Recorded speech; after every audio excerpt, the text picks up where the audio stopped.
इस वीडियो में हम लोग डिस्कस करने वाले हैं नए जीएसटी रजिस्ट्रेशन प्रोसेस के बारे में, जो कि भाई कंप्लीटली चेंज हो चुका है। गवर्नमेंट भाई यहाँ पे अब आसानी से जीएसटी नंबर आपको नहीं देने वाली है। प्रॉपर बायोमेट्रिक ऑथेंटिकेशन हो रहा है, जीएसटी सेंटर पे जाना पड़ रहा है।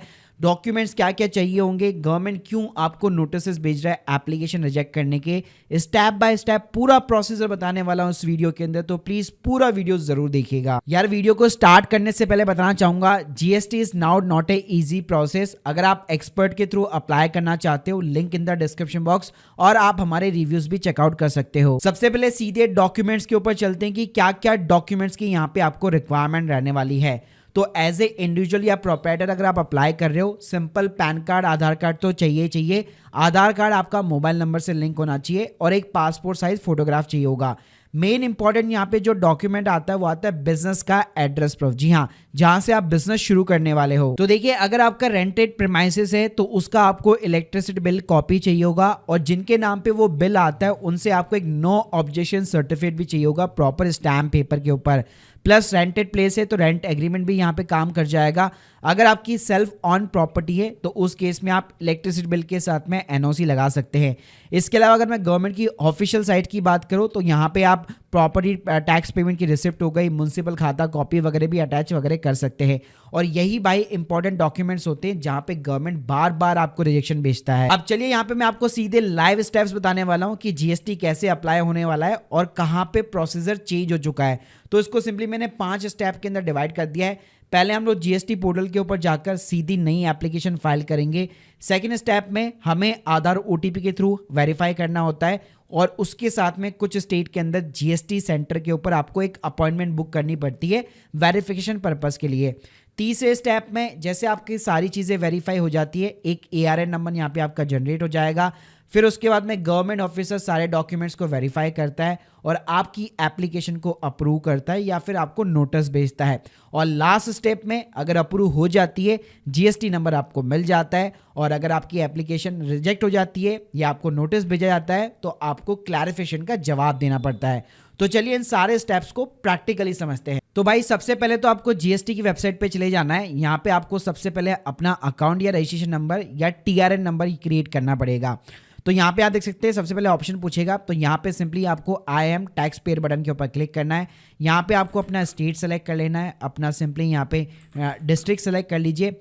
इसके बाद में यहाँ पे legal name of the business पूछने वाला है। तो देखिए, अगर आप एज ए इंडिविजुअल या प्रोप्राइटर अप्लाई कर रहे हैं तो यहाँ पे आपका पर्सनल नाम आएगा, आपकी फर्म का नाम नहीं आने वाला है। तो एग्जैक्ट आपके पर्सनल पैन कार्ड में जो नाम लिखा हुआ है एग्जैक्ट वही नाम यहाँ पे आपको डालना है। उसके बाद में सिंपली एक ईमेल एड्रेस डालो, एक मोबाइल नंबर डालो, कैप्चा कोड डाल के सिंपली प्रोसीड कर दो। तो आपके पास मोबाइल नंबर पे और ईमेल पे एक सेपरेट ओटीपी आएगा। तो जैसे आप ओटीपी डाल के क्लिक करोगे तो यहाँ पे आपका एक टीआरएन नंबर जनरेट हो जाता है, और ये टीआरएन आपको ईमेल के ऊपर भी एज ए मिल जाता है। तो कोई दिक्कत नहीं है, बस इसको सेव करके रख लेना। अब उसके बाद उस टीआरएन नंबर के साथ वापस आपको लॉगिन करना है। तो लॉगिन करने के लिए सिंपली आपको अपना टीआरएन नंबर डालना है, कैप्चा कोड डालना है। उसके बाद स्क्रीन के सामने आप देख सकते हैं आपकी एक नई रजिस्ट्रेशन के लिए यहाँ पे एप्लीकेशन ओपन हो चुकी है, और साइड में सिंपली यहाँ पे आपको एक्शन का बटन मिल जाएगा। इसके ऊपर आपको सिंपली क्लिक करना है। अब आप देखेंगे आपकी एप्लीकेशन कई सारे पार्ट्स के अंदर यहाँ पे डिवाइडेड है, जैसे बिजनेस की डिटेल्स हो गई, प्रमोटर्स की डिटेल्स हो गई, बिजनेस का एड्रेस हो गया, गुड्स एंड सर्विस हो गया। तो ऐसे बहुत सारे पार्ट्स के अंदर डिवाइडेड है, और हमें एक एक पार्ट को यहाँ पे सिंपली कंफर्म कराना है। तो चलिए शुरुआत करते हैं हम लोग बिजनेस डिटेल से। तो भाई सबसे पहली जो चीज आपको यहाँ पे फिलअप करनी है वो है आपका ट्रेड नेम। जी हाँ, देखिए ट्रेड नेम क्या होता है। अगर आप प्रोप्राइटरशिप हम स्टार्ट कर रहे हैं तो जो भी आपने अपनी फर्म का नाम यहाँ पे जो है सेलेक्ट कर रखा है या जो भी डिसाइड कर रखा है वो आपको यहाँ पे इंसर्ट करना है। प्लस कॉन्स्टिट्यूशन ऑफ बिजनेस के अंदर यहाँ पे आप देख सकते हैं आपको प्रोप्राइटरशिप का बेसिकली ऑप्शन मिल जाएगा। अगर आप पार्टनरशिप है, प्राइवेट कंपनी है, तो उसके अकॉर्डिंग यहाँ पे आपको सेलेक्ट करना है। लेकिन मैं एज ए इंडिविजुअल अप्लाई कर रहा हूँ तो हमेशा प्रोप्राइटरशिप रखिएगा, और जो भी आपकी फर्म का नाम है वो आप यहाँ पे रख सकते हैं। जैसे आप यहाँ पे ट्रेड नेम डालेंगे, एक और एडिशनल ट्रेड नेम का जो है कॉलम खुल जाएगा। ये कंपलसरी नहीं है, अगर आपके बिजनेस का कोई और दूसरा नाम भी है जिसको आप रखना चाहते हो तो यहाँ पे आप इंसर्ट कर सकते हो, वरना इसको आप स्किप कर सकते हो। नीचे आप देखोगे आपको यहाँ पे जो है कंपोजिशन का ऑप्शन मिलेगा और कैजुअल टैक्स पेयर का ऑप्शन मिलेगा। किसी को भी आपको सेलेक्ट करने की जरूरत नहीं है। अब उसके बाद यहाँ पे नीचे आपसे पूछा जाएगा रीजन कि आप जीएसटी क्यों अप्लाई करना चाहते हो। तो देखो बहुत सारे ऑप्शन है।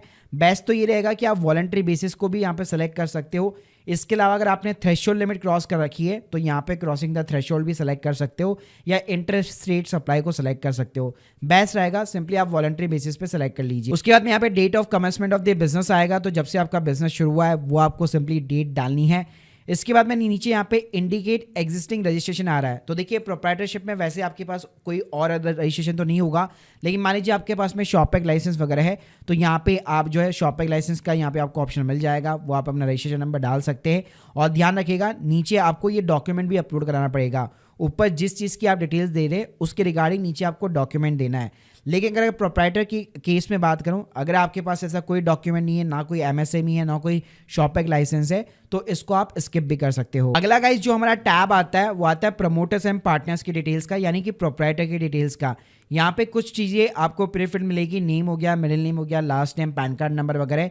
यहाँ पे सिंपली आपको फादर्स का नेम, डेट ऑफ बर्थ, अपना मोबाइल नंबर और ईमेल एड्रेस और आपका जो भी जेंडर है वो आपको यहाँ पे जो है सिंपली इंसर्ट करना है। उसके बाद में गाइस अगर आप नीचे जाएंगे तो यहाँ पे आपसे आपकी आइडेंटिटी इन्फॉर्मेशन मांगेगा, तो यहाँ पे डेजिग्नेशन के अंदर आप सिंपली यहाँ पे प्रोप्राइटर जो है टाइप कर सकते हैं। इसके अलावा नीचे आपका पैन नंबर आ जाता है, पासपोर्ट नंबर है तो अब वो आप यहाँ पे इंसर्ट कर सकते हैं। फिर इसके बाद में यहाँ पे नीचे जो है रेजिडेंशियल आपका एड्रेस आ जाएगा, तो जो भी आपके आधार कार्ड के ऊपर एड्रेस मेंशन है वो सिंपली एड्रेस यहाँ पे आपको इंसर्ट करना है, और इस मैप के अंदर आपको उस लोकेशन को पिन भी करना है। तो यहाँ पे आप जो भी एड्रेस डालेंगे अपने आप ही मैप आपको जो है वहां पे लेके जाएगा। प्लस अगर आप ऊपर नीचे करना चाहते हैं तो यहाँ पे ड्रैग का ऑप्शन दिया हुआ है, तो आप अपनी लोकेशन को सिंपली पिन पॉइंट कर सकते हो। उसके बाद में नीचे यहाँ पे आपको डॉक्यूमेंट अपलोड सेक्शन के अंदर आपका जो पासपोर्ट साइज फोटोग्राफ है वो सिंपली यहाँ पे आपको फाइल जो है अपलोड करनी है। इसके बाद में यहाँ पे आपको ऑथराइज सिग्नेटरी के लिए पूछने वाला है, तो यहाँ पे जो भी प्रोप्राइटर पर्सन है वही अपने आप में ऑथराइज सिग्नेटरी होगा, तो इस चेकबॉक्स को आपको यस करना है और सिंपली सेव करा लेना है। नेक्स्ट ऑप्शन में अगर आप देखोगे तो यहाँ पे ऑथराइज सिग्नेटरी का एक कॉलम खुल जाएगा और ऊपर ही ऊपर एक प्राइमरी ऑथराइज सिग्नेटरी का कॉलम दिया हुआ है, इसको आपको चेकबॉक्स कर देना है। अब हम लोग सीधे चलते हैं प्रिंसिपल प्लेस ऑफ बिजनेस के अंदर, जहां पे सिंपली आपको अपने बिजनेस का एड्रेस इनपुट करना है।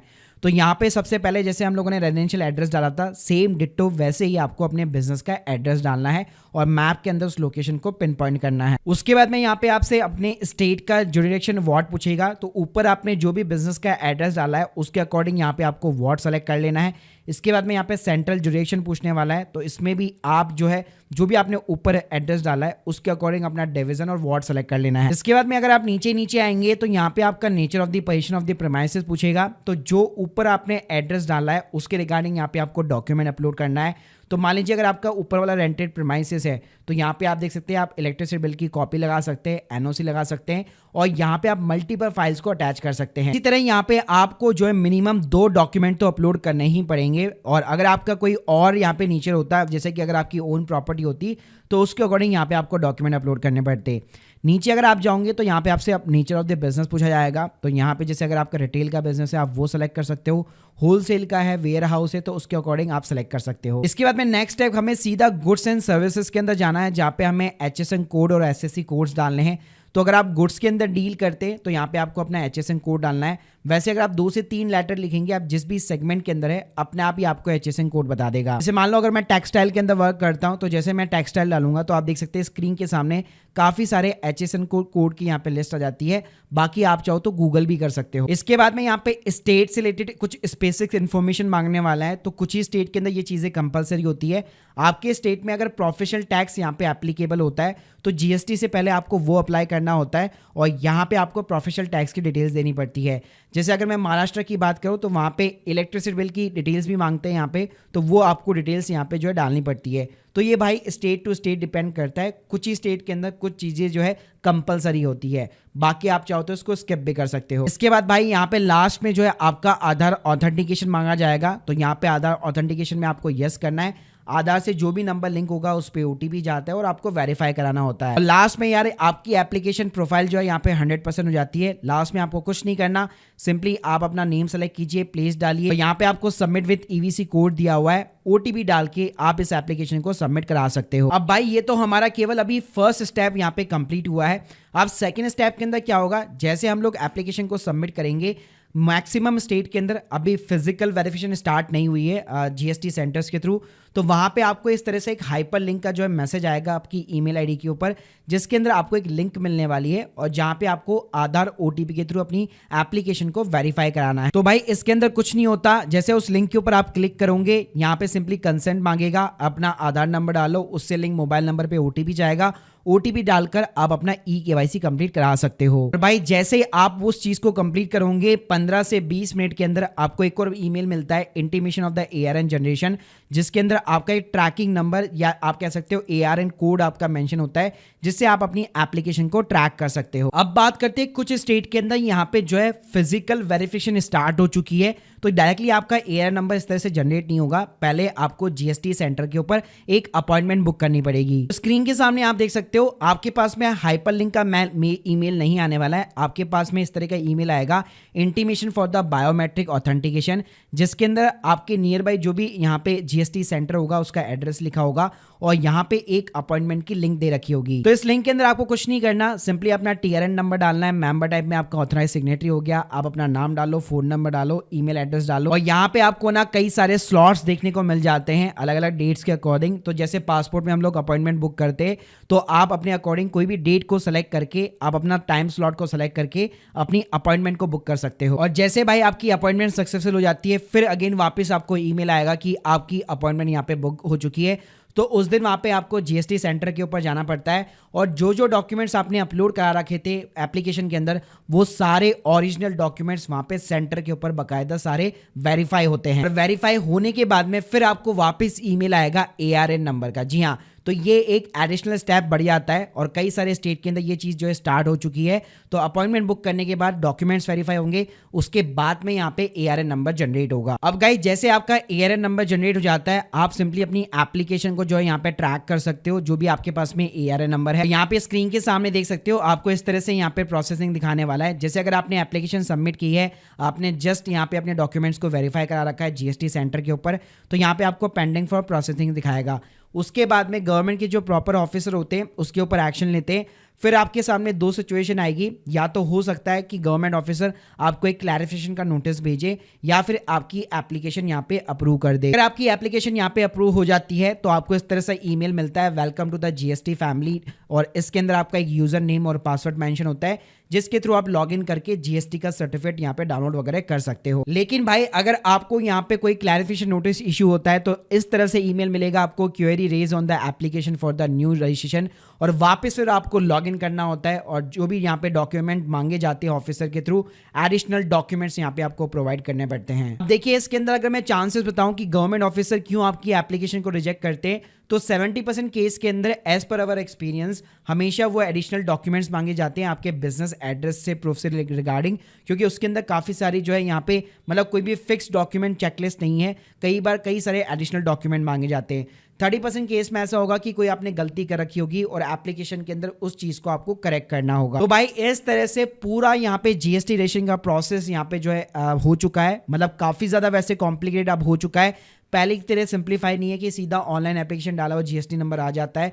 काफ़ी सारे स्टेज से आपको गुजरना पड़ता है, काफ़ी सारी अप्रूवल्स चाहिए होती है, कई जगह पे आपकी एप्लीकेशन अटक भी जाती है।